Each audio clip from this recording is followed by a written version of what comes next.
I'm the only person alive that has ever walked out of his own grave. What goes through your mind when you hear that?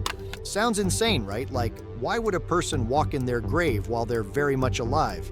A family guy with no nemesis, loved by everyone, the type of guy who's the life of the party, makes no sense. Who could want him dead? Who is Ramon Sosa? Ramon Sosa, born Ramon Sosa, has been a fighter all his life, both in and out of the ring.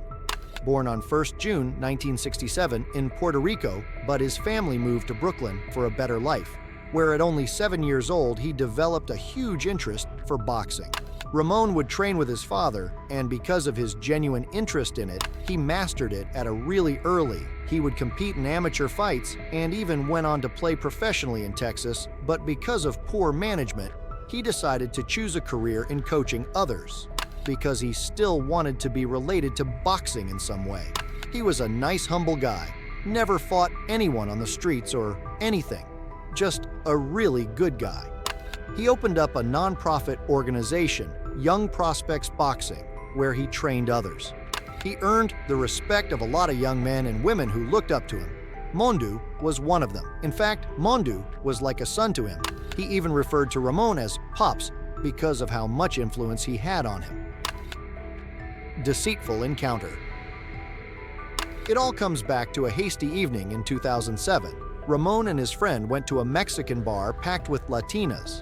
It had been a while since Ramon had dated someone since his divorce with his first wife in 2007, who he had 3 kids with, so he thought it was time to give love another chance now that his gym's doing well. He thought it's finally time to settle, and so his wish came true that night when he set his eyes on a beautiful woman. She was very, very attractive. She looked very nice, and she danced very, very well. So I just kept my eye on her. Her name was Maria de Lourdes Dante, who also went by Lulu. He couldn't stop staring at her. He was mesmerized by her dance, and the way she carried herself. He was truly captivated. A moment later, she stepped on his toe with her 6-inch heels. He bent down, and she apologized. Later, she admitted it was on purpose, which should have been the first red flag, right? But she was so nice about it that nothing came out of his mouth except the words, "Can I have a dance?" And they danced the night away. It sounds like something straight out of a fairy tale, and it really was for a while. He could even remember the first song they danced to, and it became their song.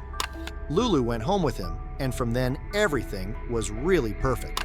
They would wake up together, she would make him breakfast, support him in his work. Basically, she was always there with him. Although there were some red flags, like... In hindsight, basically what she was doing was she wanted to get her papers here to be legal as soon as possible.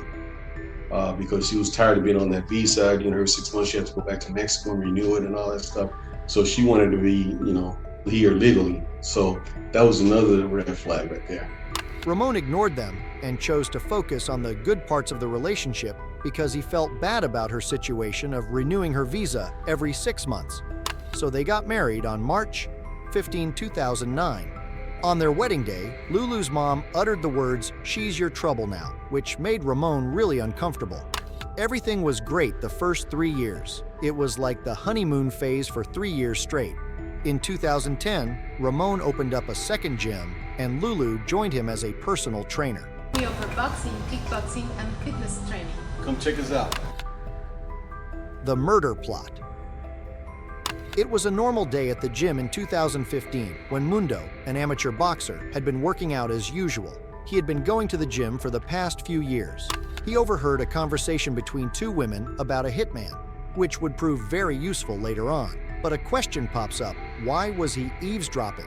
Because he heard Ramon's name. He immediately got startled, but he knew what he had to do. He kept listening to get as much information he could. Suddenly the words, "No, seriously, I know a guy who can chop someone up," come up, and shivers run down his spine. But he maintained his demeanor. He peeked through the door to see who it was that would plot against Ramon, the most beloved guy at the gym. It was his wife, Lulu, and Lulu's daughter. He thought to himself, maybe he could do something to save his life. After the conversation ended, he went up to Lulu, asking, "Did I hear you right back there, something about chopping people up?" Immediately she hesitates. then tries to manipulate Mundo into thinking she's getting abused to get Mundo on her side. Mundo acted like he believed her allegations and volunteered to find a hitman to get her task finished. And guess what? Lulu fell in his trap and foolishly accepted the offer. It was all a ploy Mundo had made in order to protect Ramon, because he could tell that Lulu was dead serious. Downhill. It was 2012, and everything was going good for them. Their gym was doing good, averaging about 200-something members a month. Suddenly, greed got the best of Lulu, and she wanted everything to herself. She didn't want anything to do with us. We were like nothing to her. It was like a switch went off, and suddenly Lulu had stopped her nice act, and now she didn't want to be around his kids. She didn't even want him to be around his own kids. Meanwhile, her kids got all the privileges. Everything was falling apart for Ramon's kids. They couldn't spend time with their dad, but the worst of it was when they received the news of their dad's marriage. Imagine not even being invited to your dad's wedding. It was the breaking point for them. They felt alienated. After the 3rd year, Lulu got her American citizenship, and her behavior completely shifted towards Ramon. She acted like she didn't really need him anymore. Ramon's worst fears were coming true. They started arguing a lot, and now they were even living on different floors of the house. Lulu filed for divorce and asked for 50% of everything.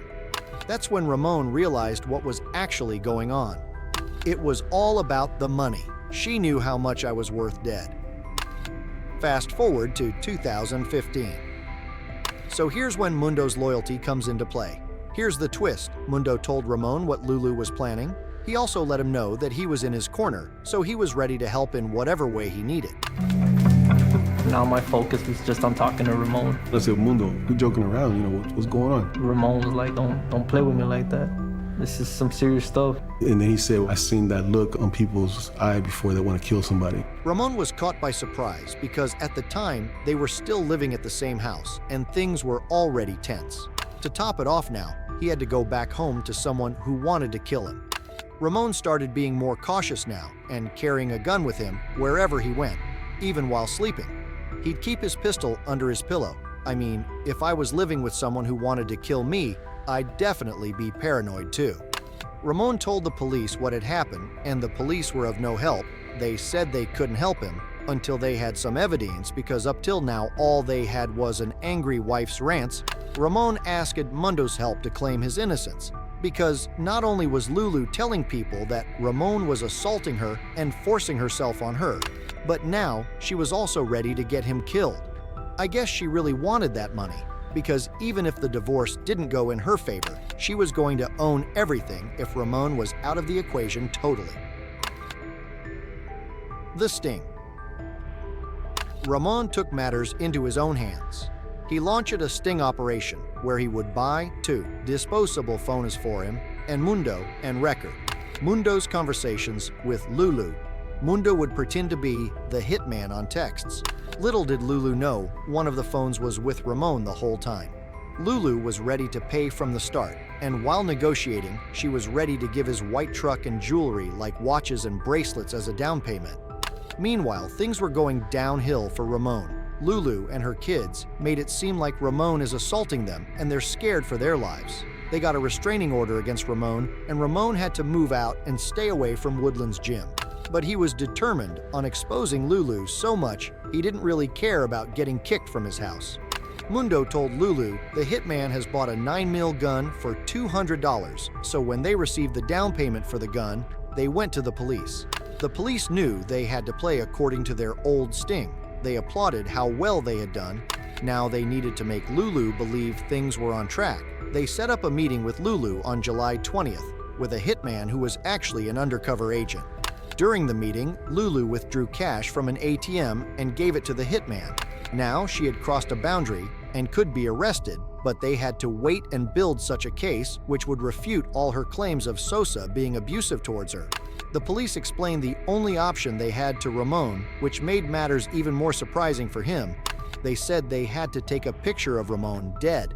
Obviously, he was shocked, which was understandable, but after they explained it was just makeup of a bullet wound, he agreed.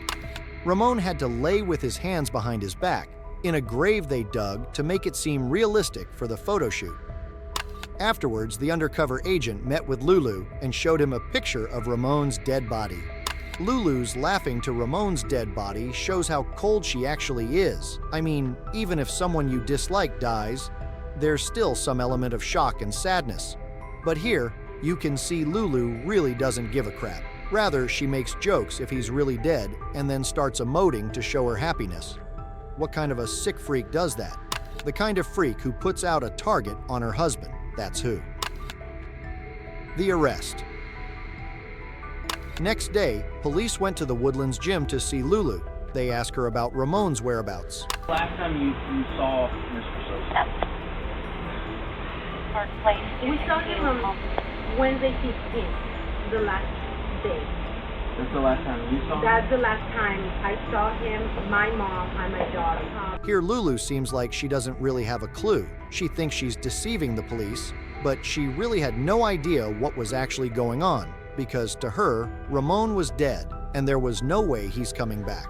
Little did she know. The police let her go on before announcing her arrest, where she acts surprised.